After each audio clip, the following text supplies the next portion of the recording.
అతన్ని చూచి అతని మీద జాలిపడి దగ్గరకు పోయి నూనెయు ద్రాక్షరసమును పోసి అతని గాయములను కట్టి తన వాహనం మీద ఎక్కించి ఒక పూటకోళ్ళు అని ఇంటికి తీసుకుని పోయి అతన్ని పరామర్శించెను. అతన్ని పరామర్శించు ఖర్చు చేసి నేను మరలా వచ్చినప్పుడు అది నీకు తీర్చేదంత చెప్పాను. కాగా దొంగల చేతిలో చిక్కిన వానికి ఈ ముగ్గురిలో ఎవడు పొరుగువాడాయనని నీకు తోచుచున్నదని యేసు అడుగగా అతడు అతని మీద జాలిపడిన వాడే అనెను. ప్రభు సాయం నిమిత్తం చిన్న ప్రార్థన చేస్తాం. పరిశుద్ధుడైన తండ్రి, ప్రేమ నమ్మకం గల పరలోకపు తండ్రి, చదువుకున్నటువంటి లేఖన భాగం మా కొరకు అర్థమన్నట్లు సహాయపడము.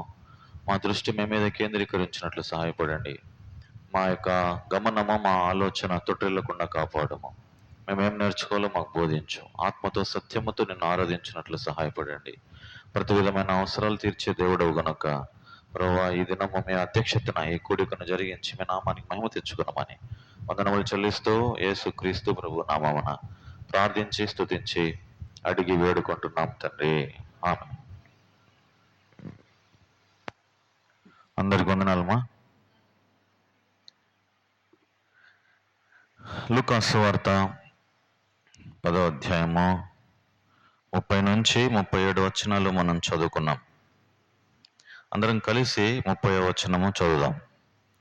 అందుకు యేసు ఇట్లా, నేను ఒక మనుష్యుడు యెరూషలేము నుండి యెరికో పట్టణమునకు దిగి వెళ్ళుచు దొంగల చేతిలో చిక్కెను. వారు అతని బట్టలు దోచుకొని అతన్ని కొట్టి కొరప్రాణముతో విడిచిపోయిరి. చదువుకున్నటువంటి లేఖన భాగము ప్రభు మన కొరకై ఆశీర్వదించునుగాక.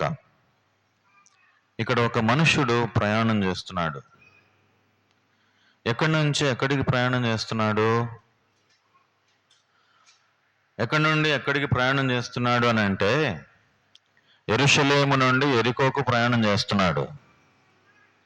ఒక మనిషి ఈ భూమి మీద ఒక ప్రయాణస్తుడు. మనము కూడా ఎట్లాంటి వారం అంటే, మనము యాత్రికులము, ప్రయాణం చేసేవారము అని బైబిల్ రాయబడి ఉంది. ఆ మాట మనము హెబ్రీ పత్రికలో చూస్తాం. మనము ఎలాంటి వారము ఈ భూమి మీద అంటే, చూడండి, హెబ్రీ పత్రిక 10వ అధ్యాయం 11వ అధ్యాయము 13వ వచనం. హెబ్రీ పత్రిక 11, 13 వచనాలు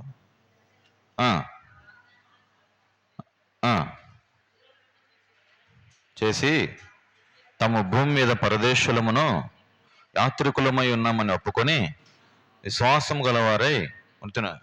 మనం అందరము ఈ భూమి మీద పరదేశులము, యాత్రికులం, యాత్ర చేసేవారు. మనం ఈరోజు మనము దేవుని సన్నిధికి యాత్ర చేసుకొని వచ్చాం. ఎక్కడున్నామో దేవుని యొక్క సన్నిధిలో గడపాలని మనం పరిగెత్తుకుంటూ వచ్చాం. ఆయనను స్తుతించాలి, గణపరచాలని. ఒక మానవ జీవితము భూమి మీద చూసుకుంటే, మానవ జీవితము భూమి మీద ఎట్లా ఉందంటే, యాత్ర చేసేటటువంటి యాత్రికునిగా ఉంది. ఎక్కడి నుంచి ఎక్కడికి యాత్ర చేస్తున్నాడు ఇతను? ఎక్కడి నుంచి ఎక్కడికి చేస్తున్నాడు? యెరూషలేము నుండి యెరికోకు పట్టణం, యెరికోనికి ప్రయాణం చేస్తున్నాడు. ఇప్పుడు మనమందరము ఎక్కడికి ప్రయాణం చేయాలంటే, ఈ భూలోకము నుండి పరలోకానికి యాత్ర చేయాలి. ఈ యాత్ర ఈ గట్టు నుంచి ఆ గట్టుకు చేరుకోవాలి. ఇప్పుడు ఒక నది ఉందనుకోండి, ఈ గట్టు నుంచి ఆ గట్టుకు చేరాలంటే మధ్యలో ఏం కావాలి? మనకు ఏం కావాలి? పడవ కావాలి. లేకపోతే ఏదన్నా ఏదన్నా ఈత బండ్లు పెట్టుకొని ఈత పెట్టడమో, లేకపోతే ఈత చేసుకొని పోవడమో, ఏదో విధంగా మొత్తం మీద ప్రయాణం చేస్తున్నాం. మనం అందరం ప్రయాణికులం. మనం అందరం ఈ ప్రయాణం ఎక్కడికి ముగుస్తుందో, కొంతమందికి అయితే ఈ ప్రయాణం ఎక్కడికి వెళ్తున్నావో తెలియడంలే. అయితే ఇతను యెరూషలేము నుండి యెరికోకు ప్రయాణం చేస్తున్నాడు. యెరూషలేము ఒక దైవికమైనటువంటి సన్నిధి. యెరూషలేము ఎలాంటి సన్నిధి? ఒక దైవికమైన సన్నిధి. అది ఆహ్లాదకరమైనటువంటి, సంతోషకరమైన ప్రాంతం. ఆ ప్రాంతంలో ఉండకుండా అతను ఎక్కడికి వెళ్తున్నాడంటే, దిగువకు పోతున్నాడు, యెరికో పట్టణానికి పోతున్నాడు. ఈ భూమి ఈ భూమి దేనికి? సుఖ సంతోషాలకు, ఆహ్లాదకరమైన ప్రదేశాలకు, అక్కడ ఉన్నటువంటి దేవుని సన్నిధిని విడిచిపెట్టి ఆయన ప్రయాణం చేస్తా పోతున్నాడు యెరికో పట్టణానికి. అయితే అతనికి తెలుసు ఈ ప్రయాణం వలన వచ్చే నష్టమేందో, ఈ ప్రయాణం వలన తనకు ఏమి జరగబోతా ఉందో తనకు తెలుసు. కొన్ని ప్రయాణాలు మనకు తెలిసి ప్రయాణం చేస్తాం. అరే రోడ్డు బాగలేదని తెలిసినా కూడా, గుంతలు మిట్టలు, తర్వాత పరిస్థితి సరిగా లేదని తెలిసినా కూడా మనం ఏం చేస్తాము? కావాలని ప్రయాణం చేస్తాం. ఇతను ఏం చేస్తున్నాడంటే, ఆ ప్రయాణంలో కొంచెం కష్టమవుతుందని తెలిసినప్పటికీ ఆయన యెరికో పట్టణం నుంచి యెరూషలేము నుండి యెరికో పట్టణానికి ప్రయాణం చేస్తున్నాడు. చేస్తున్నప్పుడు ఒక దొంగ చేతిలో చిక్కినాడు. ఆ ప్రయాణము చాలా కష్టమని తెలుసు. కొంతమంది కొన్ని ఊర్లకు పోతూ ఉంటారు. ఆ ఊర్లో ఆ మధ్యలో ఒక చెట్టు ఉంది. ఆ చెట్టు కాడ దయ్యం ఉంటుంది. ఆ దయ్యము ఒకటి ఏదంటే గొర్రె పిల్లలాగా వస్తుంది. దాన్ని చూసి మనం ఎత్తుకున్నామంటే అది బరువు ఎక్కుతా పోతా ఉంటుంది. దాన్ని పోతా ఉంటే ఆ ప్రయాణం నువ్వు ఆ దారిలో పోతున్నావా నువ్వు అని చెప్పి భయపెడతారనమాట. అంటే ఆ ప్రయాణము చూసి మధ్యలో ఏం తగులుతుంది మనకు? శ్మశానం తగులుతుంది, లేకపోతే దొంగలు తగులుతారు, లేకపోతే ఏదో ఒకటి దోచుకునే వాళ్ళు తగులుతారు మనకని తెలిసినప్పటికీ కొంతమంది ఆ దారినే ఎన్నుకుంటారు. కొంతమంది మనకు ఎలాంటి ప్రయాణం కావాలనేది, ప్రయాణం గురించి చాలా పద్ధతులు ఇక్కడ రాయబడుతూ వచ్చినాయి. అయితే మొత్తం మీద ఇతను ప్రయాణం చేస్తున్నాడు. యెరూషలేము నుండి యెరికోకు ప్రయాణం చేస్తున్నాడు. ఈ ప్రయాణము చేసేటప్పుడు ఒక దొంగ చేతికి చిక్కినాడంట. దొంగ చేతికి చిక్కి ఏమైంది చదవండి మాట. ఒక మనుషుడు యెరూషలేము నుండి యెరికో పట్టణానికి దిగి వెళ్ళొచ్చు, దొంగల చేతిలో చిక్కెను. దొంగ కాదు, దొంగలు. ఏమన్నారు? ఎక్కడున్నారు? ఎంతమంది ఉన్నారు అక్కడ? బహువచనం రాయబడు. దొంగల చేతిలో చిక్కాడు. వారు అతని బట్టలు దోచుకొని అతన్ని కొట్టి కొర ప్రాణముతో విడిచిపోయారు. ఏం చేసినాడు ఇప్పుడు ఇక్కడ అతను అంటే, అతన్ని పట్టుకున్నారు. అతన్ని పట్టుకొని దోచుకున్నారు. మొట్టమొదట ఏం దోచుకున్నారు? బట్టలు దోచుకున్నారు. వాళ్ళ దృష్టి దేని మీద పడింది? బట్టల మీద పడింది. ఆయన ఏం దోచుకున్నారు? ఇంకా వాళ్ళు బట్టలు దోచుకొని అతన్ని కొట్టి కొర ప్రాణముతో విడిచిపోయారు. కొట్టారు, బాగా కొట్టారు. ఒకరోజు నేను చెన్నైలో ప్రయాణం చేస్తా ఉన్నా. అంటే చెన్నై ప్రాంతంలో మొట్టమొదట దిగినప్పుడు అక్కడ ఏం జరిగిందంటే, నేను ఒక ప్రాంతం నుంచి ఇంకొక ప్రాంతానికి పోయేటప్పుడు నలుగురు వచ్చినారు ఆటోలో. నాకు ఆ భాష రాదు, అరవం రాదు, ఏమి రాదు. దగ్గరకు వచ్చి మూతి మీద ఇట్లా అన్నారు. ఇట్లని ఈ జోబిలో పైన ఒకడు మెల్లగా ఎత్తేసినాడు. నేనేమో ఇట్లా చూసుకొని ఉండా. ఒకడేమో ఇట్లా అన్నాడు అంతే. అంటే గట్టిగా అన్నట్టు కాదు. ఏమన్నాడు తెలిసిన? అరవంలో అంటున్నాడు, నీదా అంగ అడిచిట్టు వందియా ఎంగా అంటున్నాడు అనమాట. అంటే నువ్వే అక్కడ నన్ను కొట్టేసి వస్తున్నావా నువ్వు? సార్ నేను ఎప్పుడు కొట్టా సార్? నేను ఎప్పుడు కొట్టినా సార్? నాకు తెలియదు సార్, నేను కొట్టలేదు సార్ అన్న కూడా. వాడు ఏం చేసినాడు? మెల్లగా నా దగ్గర ఉండేది తీసుకొని వానికి కావాల్సింది దొరికింది. వాడు ఇంకా ఆటోలో కూర్చొని వెళ్ళిపోయినాడు. ఇప్పుడు నా దగ్గర చూస్తే ఏమి లేదు. ఇప్పుడు నేను ఆడనే ఏమున్నా ఒంటరిగా ఉన్న పరిస్థితి. అంటే ఇప్పుడు దొంగలు ఏం చేస్తారు? దొంగలు దోచుకుంటారు. ఒక దొంగ స్వభావం ఏంటిదంటే, బైబిల్లో యోహాను సువార్తలో రాయబడి ఉంది. 10వ అధ్యాయంలో, యోహాను సువార్త 10వ అధ్యాయం 10వ వచనం చదవండి. యోహాను సువార్త. దొంగతనమును, హత్యను, నాశనమును చేయుటకు వచ్చును గాని మరి దేనికిని రాడు. గొర్రెలకు జీవము కలుగుటకును, అది సమృద్ధిగా కలుగుటకును నేను వచ్చి తినని మీతో నిశ్చయముగా చెప్పుచున్నాను. దొంగ దేనికి వస్తాడండి? దొంగతనానికి వస్తాడు. దొంగ చెప్పి రాడు ఎప్పుడు కూడా. అరే మధ్యలో దొంగలు ఉంటారని వీడికి తెలుసునో తెలియదో, మొత్తం మీద ఆ ప్రయాణం చెడ్డదైనప్పటికీ కూడా ఆ ప్రయాణమే ఏరుకొని పోయినాడు. ఆ ప్రయాణంలోనే మొత్తం మీద దొంగలు వచ్చినారు, దోచుకోబడ్డాడు. దొంగ దేనికి వస్తాడు? దొంగతనం చేసేదానికి, హత్య చేసేదానికి, తర్వాత నాశనం చేయడానికి వస్తాడని రాయబడి ఉంది. అయితే మరి దేనికి రాడంట వాడు, ఆ మూడే చేస్తాడు వాడు. అయితే ఇప్పుడు ఇక్కడ రాయబడిన మాట ఏంటంటే, అక్కడ ఆ ఆ వ్యక్తి, ఆ మనుష్యుడు, ఆ బాటసారి మధ్యలో దొంగల చేతికి చిక్కినాడు. చిక్కిన తర్వాత వాళ్ళు బాగా దుస్తులు దోచుకున్నారంట. తన బట్టలు తీసేసుకున్నారు. తనను కొట్టారు. తనను కొట్టిన తర్వాత ఏమైపోయింది తన పరిస్థితి? అతను ఇప్పుడు కొరప్రాణముతో ఉన్నాడు. ఎట్లున్నాడు? కొరప్రాణముతో ఉన్నాడు. అంటే సగము చచ్చిపోయాడని అర్థం. కొరప్రాణం అంటే సగం ఆల్రెడీ చచ్చిపోయినాడు.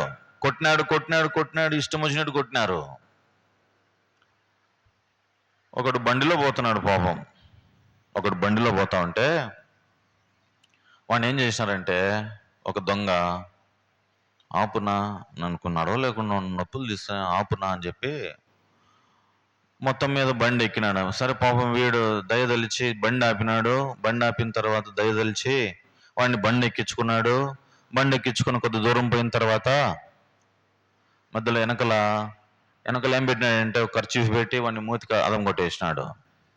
వాడిని మూతి అదం కొట్టేసి వాడిని ఏం కొట్టినాడు, ఆ బండి తీసుకొని వెళ్ళిపోయినాడు. ఎక్కడ ఉంది కనికరమో? ఎక్కడ ఉంది మంచితనమో? పాపం వీడేమో మంచితనంతో వాడేమో లిఫ్ట్ ఇవ్వడానికి ఎక్కించుకున్నాడు. మధ్యలో దొంగ ఏం చేసినాడు? దొంగ ఎత్తుకొని వెళ్ళిపోయినాడు. ఇట్లా ఉంటది లోకం యొక్క తీరు. ప్రయాణం మంచిది కాదు. రాత్రిపూట ప్రయాణం అసలే మంచిది కాదు. పగలే సరిగా లేనప్పుడు ఇంకా రాత్రి ఇంకా ఎట్లా ఉంటది? ఘోరాంధకారమైన లోకం, నీచమైన లోకం. దుర్మార్గులు, దుష్టులు, నీచులు ప్రబలిపోతున్నారు లోకములో ఇష్టం వచ్చినట్లు. ఒక అమ్మ, నేను విన్నా, ఒక అమ్మ పాపం రాత్రిపూట లిఫ్ట్ అడిగింది. లిఫ్ట్ అడిగితే ఆ అమ్మను మధ్యదారులకు తీసుకొని పోయి మొత్తం మీద ఏం చేసిన వాడు? చంపేసి అయిపోయా, క్లోజ్ చాప్టర్. ప్రయాణము కష్టమైనప్పటికీ కూడా, ప్రయాణము కష్టమని తెలిసినప్పటికీ కూడా ఆ ప్రయాణములో కొంతమంది ఏరుకొని పోతారు ఆ ప్రయాణాన్ని. అయితే ఇతను ఆ దొంగ చేతిలో చిక్కినాడు. చిక్కిన తర్వాత మొత్తం మీద కొట్టబడిన తర్వాత సగం ప్రాణముతో ఉన్నాడు. ఇప్పుడు 31వ వచనం చదవండి. అప్పుడు ఒక యాజకుడు ఆ త్రోవను వెళ్ళుట తటస్థించెను. అతడు అతన్ని చూచి ప్రక్కగా పోయాను. యాజకుడు వచ్చాడు అక్కడికి. ఈ యాజకుడు చూచాడు. మొట్టమొదట చూచి పక్కగా వెళ్ళిపోయాడు. పోతున్నాడు, దారిలో పోతా అంటే చూసినాడు, పక్కకి వెళ్ళిపోయినాడు. అంతే. అయ్యో పాపం అని కనికరం కూడా ఏం చూపిలే. కొర ప్రాణంతో ఉన్నాడు, సగం ప్రాణంతో ఉన్నాడు, రక్తం అంతా కారిపోయిందని చూసినాడు. ఇటు చూసి అమ్మ నాకెందుకు లేని పోతున్నాడు. యాజకుని యొక్క పని ఏంటంటే మామూలుగా ఎవరైనా ఏదైనా తప్పు చేస్తే వాళ్ళు ఆ దహన బలిపీఠం దగ్గరికి ఆ పాప క్షమాపణ కొరకు ఒక కోడె దూడనో, లేకపోతే ఒక గొర్రె పిల్లనో, ఒక మేక పిల్లనో తీసుకొచ్చి, ఒక పావురం పిల్లనో తీసుకొచ్చి ఆ దహన బలిపీఠం మీద అర్పించాల. ఆ యాజకుడు చేసే పని అది. ఈ యాజకుడు పాప పరిహారార్థం నిమిత్తమై అతడు చేసిన తప్పును ఇతను ఏం చేస్తాడంటే పాప పరిహారం చెల్లిస్తాడు దేవుని దగ్గర. ప్రభువా పాపము క్షమించమని చెప్పి ఇతను వేడుకుంటాడు. అది యాజకుని పని. ఈ యాజకుడు దారిలో పోతున్నాడు. ఆ బాటసారి దొంగల చేతిలో చిక్కాడు, పడిపోయాడు, సగం ప్రాణంతో ఉన్నాడు. చూశాడు, నాకెందుకు లేనుకొని చెప్పి వెళ్ళిపోయాడు. మనం కూడా కొన్నిసార్లు ఎక్కడైనా యాక్సిడెంట్ జరిగితే మనకు చేతనైతే అయ్యో పాపము అని చెప్పి కొన్ని నీళ్లు పోయడమో, లేకపోతే లేపడమో, ఏదో ఒకటి చేస్తాం దగ్గర పోయిన తర్వాత. కొంతమంది నాకెందుకు వద్దురా అని చెప్పి వెళ్ళిపోతారు. ఈ యాజకుడు అట్లే చేసినాడు. ఇంకా ఏం చేసినాడు? ఇంకొకరు వచ్చినారు చూడండి. లేవీయుడు ఒకడు ఆ చోటుకు వచ్చి చూచి పక్కగా పోయాను.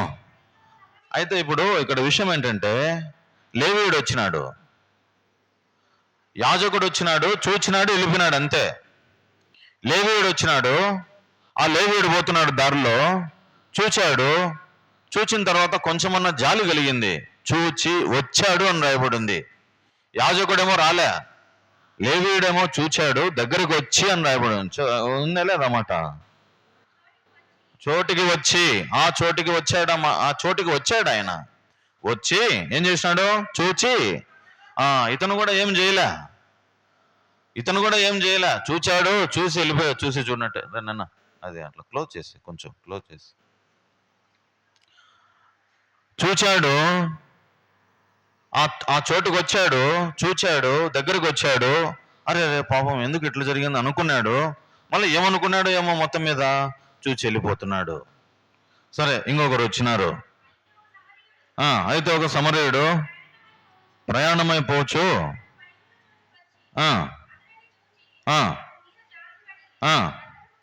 పోయి నూనెయు ద్రాక్షరసమును పోసి అతని గాయములను కట్టి తన వాహనం మీద ఎక్కించి తీసుకొని పోయి అతన్ని పరామర్శించను.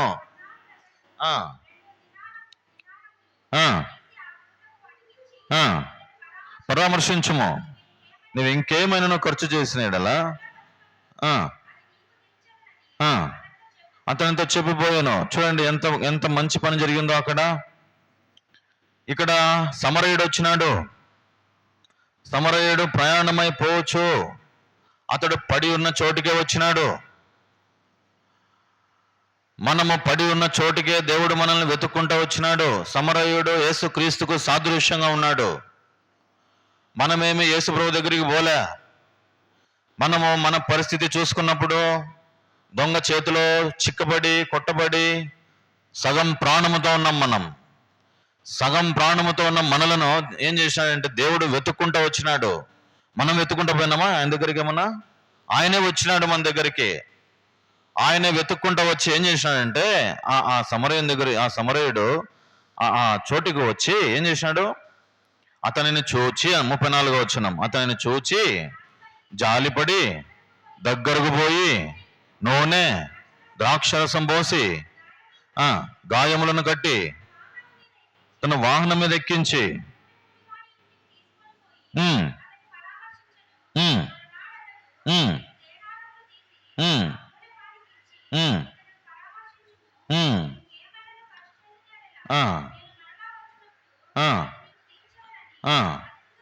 పోయాను. చూడండి ఎంత పని చేసినాడో, ఎంత అద్భుతమైన పని చేసినాడు ఈయన. ఇప్పుడు మన దారిలో ఎవరైనా మనం ప్రయాణం అయిపోతా ఉంటే మనకు తెలిసిన వాళ్ళు, బాగా తెలిసిన వ్యక్తులు ఎవరైనా పడిపోయినారు అనుకో మధ్యలో, సాయం చేస్తామా చేయమా? బాగా తెలుసు, నాకు బాగా తెలుసు, బాగా క్లోజ్. మా ఇంటికాడనే ఉంటాడు ఆయన. అప్పుడు నేను చేస్తానా చేయనా? చేస్తాం. అదే ఒకవేళ నీకు నాకు ఒక శత్రువు పడిపోయినాడు అనుకో, ఎట్లుంటుంది పరిస్థితి? ఈయనకి ఇట్లే కావాలనుకుంటాం. అనుకుంటామా అనుకోమా? మానవ నైజం అది.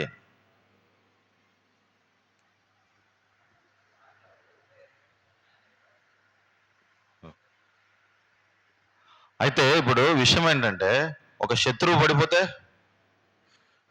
పడిపోతే ఏమనుకుంటాం? బాగా జరిగింది, ఈయనకి భలే జరిగింది అనుకుంటాం. మానవ నైజం అది, మానవ స్వభావం అది. అయితే మనము శత్రువులమై ఉండగా అని రాయబడి ఉంది బైబిల్లో. మనం ఇంకనూ శత్రువులమై ఉండగా, రోమాపత్రిక 5వ అధ్యాయంలో ఉంది.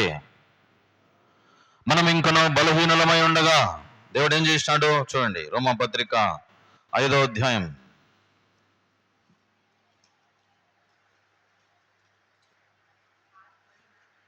చూస్తారండి ఎవరన్నా?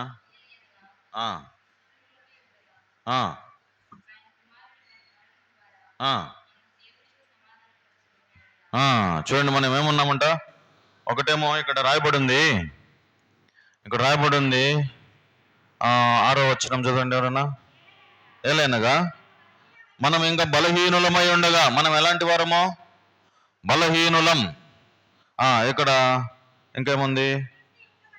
ఇంకొక మాట నాన్న, 10వ వచనం చదవండి. 10వ వచనం, ఏలైనగా శత్రువులమై ఉండగా. ఎట్లాంటి వారం మనము? బలహీనులమో, శత్రువులం, దేవుణ్ణి ఎరుగని వారం, దేవుడంటే ఎరుగనటువంటి వారం. మనం బలహీనులమో, శత్రువులం. ఇంకొక మాట రాయబడింది ఇక్కడే ఎక్కడో, బలహీనులమో ఇంకా భక్తిహీనులము అని రాయబడింది. బలహీనులమో భక్తిహీనులమో, ఆ మాట భక్తిహీనులం అంటే 6వ వచనం రాయబడింది, అదే వచనంలోనే. మనం ఇంకా బలహీనులమై ఉండగా భక్తిహీనుల కొరకు చనిపోయాను. భక్తిహీనులం మనము, బలహీనులం మనము, దేవునికి శత్రువులం మనము. ఇట్లాంటి మనలను దేవుడు ఏం చేసినాడంటే రక్షించడానికి వచ్చినాడు.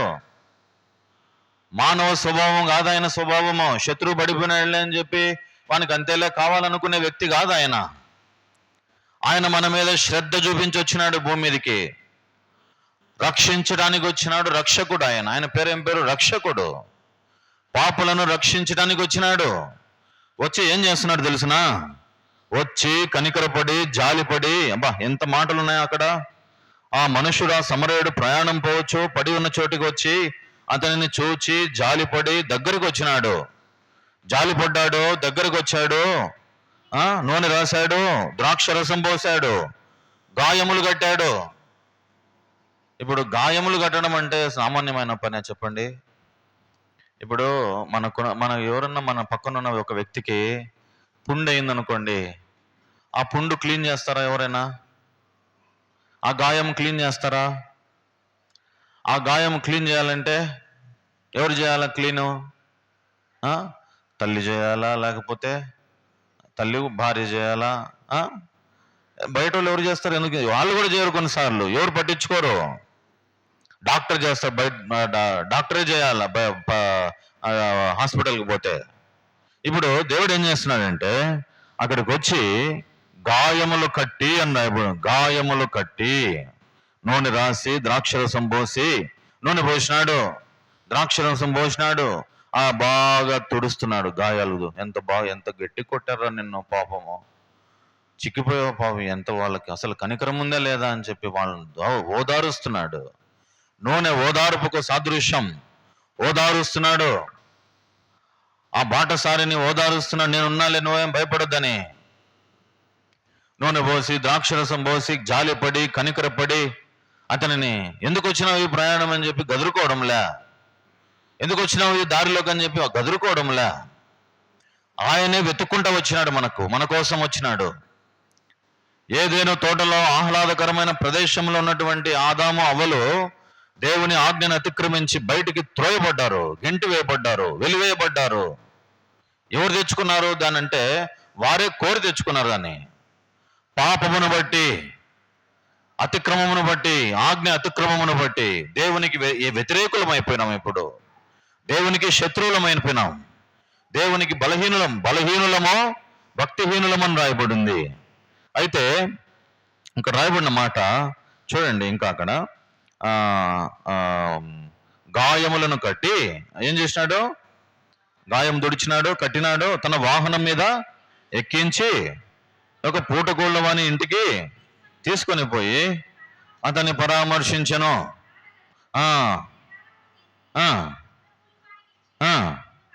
పరామర్శించుము.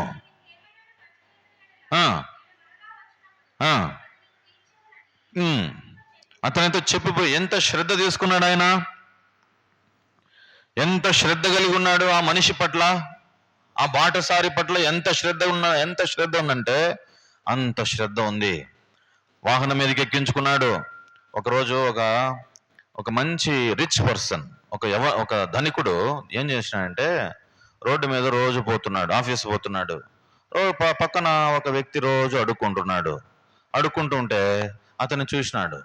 చూసిన తర్వాత రోజు చూస్తున్నాడు, పాపం రోజు అడుక్కుంటున్నాడని. ఏం చేసినాడంటే జాలిపడ్డాడు, కనికరపడ్డాడు. దగ్గర పోయి ఏం చేసినాడంటే అతన్ని పిలుచుకొని పోయి ఇంటికి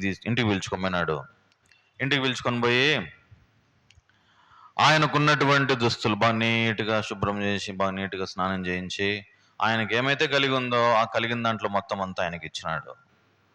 ఇప్పుడు ఆయన బట్టలు ఈయన వేసుకున్నాడు, ఈయన బట్టలు ఆయనకి ఇచ్చినాడు, ఆయన బట్టలు ఈయన వేసుకున్నాడు. అదే జరిగింది. యేసు ప్రభువు మన నిమిత్తమై మన యొక్క దరిద్రతను ఆయన తీసుకున్నాడు, తన ఐశ్వర్యాన్ని మనకిచ్చినాడు. గాయములు కట్టాడు, వాహనం మీద ఎక్కించుకున్నాడు, పూటకోళ్ళ వాని ఇంటికి తీసుకుపోయినాడు. నిన్ను నన్ను పరామర్శిస్తున్నాడు. బాగుందా నాయనా, తగ్గిందా, ఇప్పుడు నొప్పి తగ్గిందా అని చెప్పి పరామర్శిస్తున్నాడు, ఓదారుస్తున్నాడు. ఈ ఓదార్పు ఎక్కడన్నా ఉందా? ఎక్కడ లేదు. ఒక యేసు ప్రభువే మనల్ని ఓదార్చేవాడు. తల్లి కంటే ఎక్కువ ఆదరణ, తల్లి కంటే ఎక్కువ ఓదార్పునిచ్చేవాడు. ఓదార్చినాడు, పూటకోళ్ళ ఇంటికి చేర్చినాడు. పూటకోళ్ళ ఇల్లు అంటే ఏంటి? పూటకోళ్ళ ఇల్లు అంటే సంఘము, దేవుని ఇల్లు. ఇప్పుడు మనల్ని ఎక్కడ చేర్చినాడంటే ఒక సంఘములో చేర్చినాడు, సంఘములో అవయవాలుగా చేశాడు. ఇప్పుడు ఇక్కడ ఏం దొరుకుతుంది సంఘములో అంటే దేవుని మన్నా దొరుకుతుంది, దేవుని ఆహారం దొరుకుతుంది, ఆత్మకు కావలసిన ఆహారము దొరుకుతుంది. నీ సన్నిధిని సంపూర్ణ సంతోషము కలదు అని రాయబడి ఉంది. ఏముంది ఆయన సన్నిధిలో? సంపూర్ణ సంతోషం ఉంది. నీ కుడి చేతిలో నిత్యము సుఖములు ఉన్నాయి. ఆయన సన్నిధికి వస్తే చాలు, సంతోషంతో హృదయం నిండిపోతుంది. కాబట్టి అందుకనే ఒక మాట రాయబడింది ఈ విధంగా, నీ మందిర ఆవరణములో ఒక దినము గడుపుట 1000 దినముల కంటే ఎంతో శ్రేష్టం. వాన కోవెలకు పిచ్చుకలకు గూటి స్థలము దొరికిందంట దేవుని మందిరములో. ఇప్పుడు నీకు నాకు శత్రువులమై ఉండగా, దేవునికి వ్యతిరేకులమై, బలహీనులమై, నీచులమై ఉండగా మనల్ని దేవుడు ఏం చేసినాడంటే తన మందిరానికి నడిపించినాడు. ఇక్కడ తీసుకొచ్చి ఇక్కడ నిలబెట్టాడు మనలను. లేకపోతే లోకములో ఉండిపోయేవారము, దేవుడు అంటే ఎరుగనటువంటి వారము, పాపములో చిక్కుకుని ఉన్నాం, దొంగల చేతిలో చిక్కబడి ఉన్నాం. ఒకవేళ ఆ సమరయుడే రాకపోతే ఆ దారిలో ఏమైపోయేది మన పరిస్థితి? ఇప్పుడు ఎవరు రాకపోతే ఆ పరిస్థితి ఏమైపోయిండు? ఎవరైనా ఒక గుంతలో పడిపోయారు అనుకోండి, ఆ గుంతలో శబ్దం కేకలు పెట్టుకొని గట్టిగా అరుస్తున్నాడు, అన్నా కాపాడు, అన్నా అమ్మ కాపాడు, ఎవరైనా ఉండారా అని. ఒకవేళ ఎవరు రాకపోతే ఏం పరిస్థితి? అంతే. మనిషి దేంట్లో పడిపోయాడని రాయబడింది అంటే జిగటగల దొంగ ఊపిలో పడిపోయాడని రాయబడింది. అవునా లేదా? కీర్తన 40వ అధ్యాయంలో ఉంది, చదవండి అన్నమాట. ఎక్కడ పడిపోయాడు మనిషి పరిస్థితి చూడండి. కీర్తన 40 చదవండి ఎవరన్నా.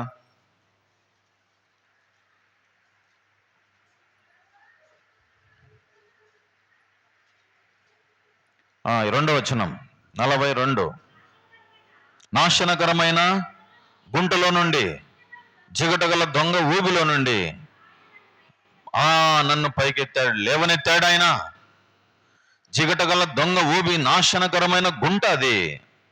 ఆ నాశనకరమైన గుంటలో పడిపోతే, ఆ జిగటగల దొంగ ఊబిలో పడిపోతే ఇంకా పైకి లేవలేరు వాళ్ళు. ఒకసారి పడిపోయి లేవడానికి ప్రయత్నం చేస్తే ఇంకా లోపలిపోతాడు వాడు. అది జిగటగల దొంగ ఊబి అంటే. ఇప్పుడు ఈ నుంచి ఆడ ఎదురుగా ఒక చెరువు కనబడుతుంది. మొన్న రీసెంట్గా ఎవరో చనిపోయినారని కూడా విన్నాను నేను. ఆడు పడిపోయినాడంట లోపల, అట్లే కూరుకుపోయి అట్లే పోతున్నాడని. అంటే ఏముంది? జిగటగల దొంగ ఊబి ఏం చేస్తుంది? మనిషిని ఇంకా లోపలికి పోయేటట్టు చేస్తుంది అన్నమాట. అది మన పరిస్థితి. మనలను రక్షించే నాదుడు లేడు భూమి మీద. అయితే ఆయన కనికరము గల దేవుడు ఏం చేసినాడంటే నీ మీద జాలిపడ్డాడు, నా మీద జాలిపడ్డాడు, నీ కోసం నా కోసం వచ్చినాడు, కనికరపడ్డాడు, దగ్గరకు వచ్చాడు, చూచాడు, మన పరిస్థితి చూశాడు. చూసి ఏం చేసినాడంటే దగ్గరకు వచ్చి ద్రాక్షరసము నూనె పోశాడు. జాలిపడ్డాడని రాయబడింది. కనికరపడి జాలిపడ్డాడు. ఏం చేశాడంటే పూటకోళ్ళ ఇంటికి తీసుకొచ్చాడు. విషయం ఏంటంటే, గొప్ప విషయం ఏంటంటే వెల ఇచ్చి నన్ను కొన్నాడు. ఏం చేసినాడంటే చెప్పండి, వెల ఇచ్చి నన్ను కొన్నాడు. ఇంకా పూటకోళ్ళ వాని దగ్గరికి పోయి ఆ సంఘ కాపరికి చెబుతున్నాడు, నా గొర్రెను మేపు, అది ఎంత ఖర్చైనా సరే నేను భరించుకుంటా, నేను వచ్చి అతన్ని పరామర్శించాలా, నువ్వు అతని బాగోగులు చూడాలా అని చెప్పి సంఘానికి చేర్చినాడు. సంఘములో అవయవాలుగా చేశాడు. ధన్యులం మనం. అందుకని ఒక పాట రాయబడింది ఆయన గురించి, దేవుని గురించి. ఎంత జాలి యేసువా, ఇంతయని యోహించలేను, ఎంత జాలి యేసువా, జాలిగల దేవుడు, ప్రేమగల రక్షకుడు, నిన్ను నన్ను ప్రేమించడానికి వెతుక్కుంటూ వచ్చినాడు ఆయన, కాపాడినాడు. ఇప్పుడు ఎవరండి చెప్పండి, పొరుగువాడు ఎవరు? ఇంటి పక్కనే ఉంటాడు, చూస్తూ ఉంటాడు, వానికి అట్లేలే అనుకుంటాడు. వస్తారా ఎవరన్నా? ఇంకా కొంతమంది నిప్పులు జల్లే వాళ్ళు ఉంటారు, వానికి అట్లే కావాలని. ఒకడు ఎదుగుతాంటే ఎదగనివాడు. ఎవరండి నిజమైన పొరుగువారు? ఇప్పుడు దేవుడు ప్రశ్న వేస్తున్నాడు, ఎవరు నిజమైన పొరుగు వాళ్ళు? ఆ ముగ్గురు వచ్చినారు. యాజకుడు వచ్చినాడు, లేవీయుడు వచ్చినాడు, సమరయుడు వచ్చినాడు. ఎవరు ఈ ముగ్గురులో అతనికి సాయం చేసింది? ఆ సమరయుడే. ఆ సమరయుడే నిజమైన పొరుగువాడు. ఆ చివరి వచనంలో రాయబడి ఉంది, ఎవరు నిజమైన పొరుగువారు? చదవండి.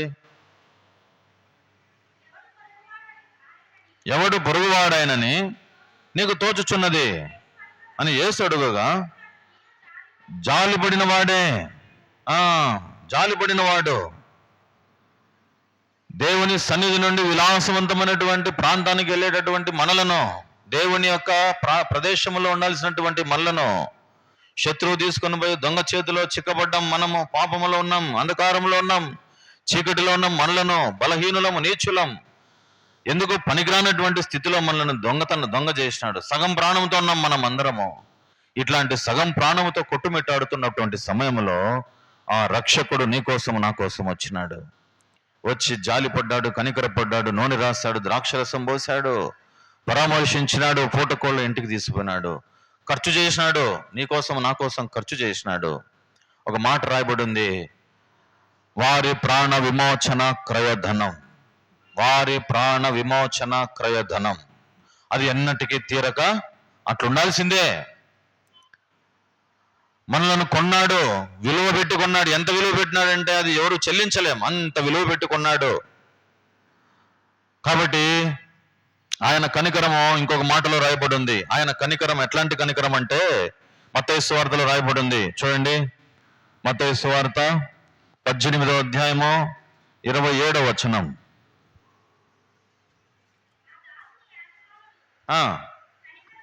కనికరపడి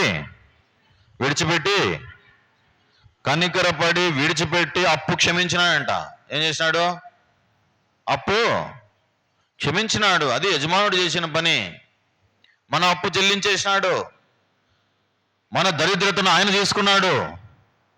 మనకు ఐశ్వర్యాన్ని ఇచ్చినాడు. కృపగల దేవుడు మనం బాగుండాలని కోరుకున్నాడు. మన మీద శ్రద్ధ చూపుతున్నాడు, ప్రతి దినము శ్రద్ధ చూపుతున్నాడు. మనకున్న గాయాలను కట్టాడు, విలువైన రక్షణ ఇచ్చినాడు, పాపక్షమాపణ ఇచ్చినాడు. ఇంకొక మాటలో చెప్పాలంటే ఆయన మన రోగములను భరించినాడు అని రాయబడి ఉంది. ఏమనుంది?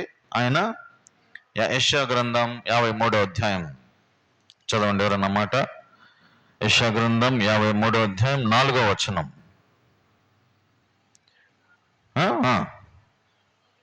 అతడు మన రోగములను భరించెను.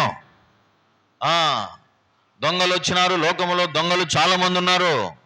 నీ వస్త్రము నా వస్త్రము లాగేసినారు, వస్త్రాలు పోగొట్టుకున్నాం. మనము వస్త్రహీనులంగా ఉన్నాం. వస్త్రము పోగొట్టుకునేటువంటి స్థితిలో ఉన్నప్పుడు మనల్ని దేవుడు కనికరించి కాపాడి మన గాయములను కట్టి ప్రశస్తమైన విలువైన రక్షణ వస్త్రం ధరించినాడు. వస్త్రం పోయింది, వస్త్రాలు లేవు. దొంగలు వస్త్రాలు దోచుకొని పోయినారని రాయబడింది.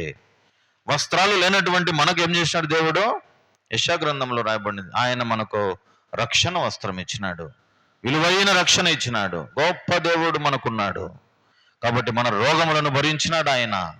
ఎంత గొప్ప దేవుణ్ణి మనం ఆరాధించకుండా ఎట్లా ఉంటాం? కాబట్టి ఈ ఆరాధన దినానికి మనం దేవుడు నడిపించినాడు. ఆయన సన్నిధిలో మనం, ప్రభువా ఒకప్పుడు దొంగ చేతిలో చిక్కాను, నా పరిస్థితి బాగలేదు, ప్రభువా నేను నా మీద జాలిపడ్డావు, నువ్వు కనికరపడ్డావు, దయ చూపించావు, నన్ను ప్రేమించిన వ్యక్తివి నువ్వే అని చెప్పి మనం ఆయన ఆరాధించాలి. కాబట్టి దేవుడి కొద్ది మాటలు దీవించునుగాక. మనము ఆరాధనలో ప్రవేశించక ముందు ఒక పాట పాడతాం.